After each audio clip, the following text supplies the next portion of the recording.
Subscribe to Tops Educators and don't forget to on bell icon. Matter. So students, first lecture we thought about what is matter.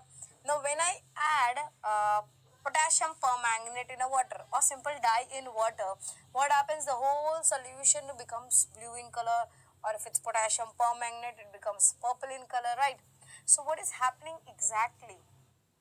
Yes, the particles are going in between the species of water molecule. So if I have this as my water molecule, so here the potassium permanganate particles, if I'm adding, they go in between the species of the particles.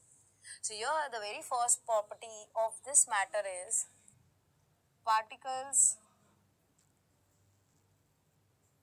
of matter occupies the space between the matter.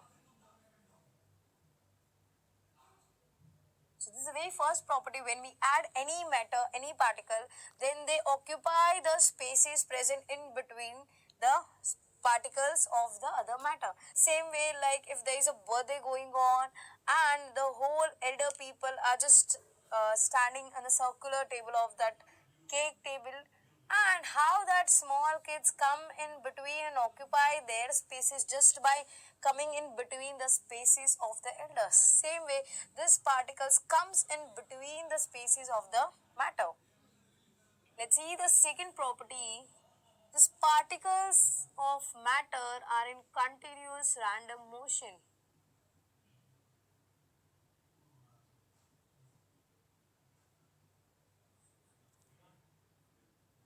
These particles of matter, say for example, I am taking KMnO4. Why we are taking KMnO4? Because even a small pinch of it can make the solution colored. So observation becomes very much easier.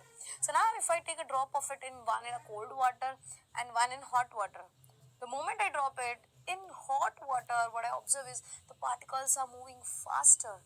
Whereas in cold water, it takes time to get dispersed. Yes. So these particles which are coming in between, occupying the space called as dissolution, right? This is called as the process called as dissolution.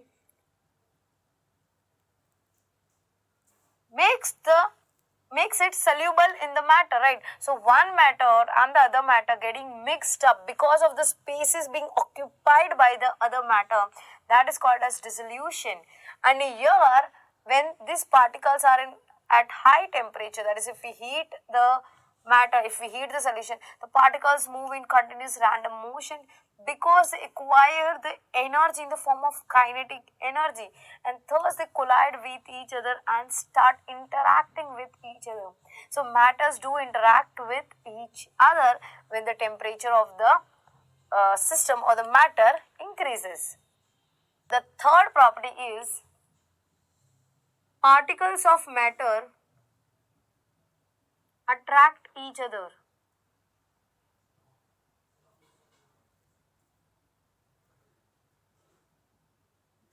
Now when we say particles of matter attract each other means if I have this particle as 1, this is 2, so when they come and occupy the spaces such that their motion increases and then they stay like that only, that is there must be some interaction between them which keeps them close to each other. Yes, there might be certain interaction, certain bonding, certain attractions which keep them closer to each other. So here the particles of one matter are in attraction with other matter called as chemical attraction or maybe chemical bonding at times, right?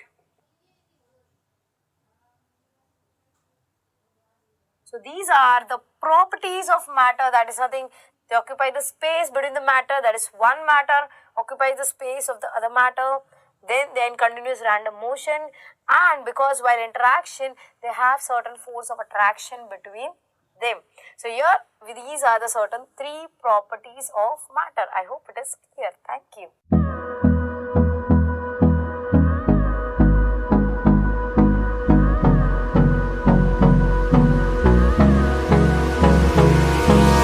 Hold me close. close till I get up. Time is barely on our side.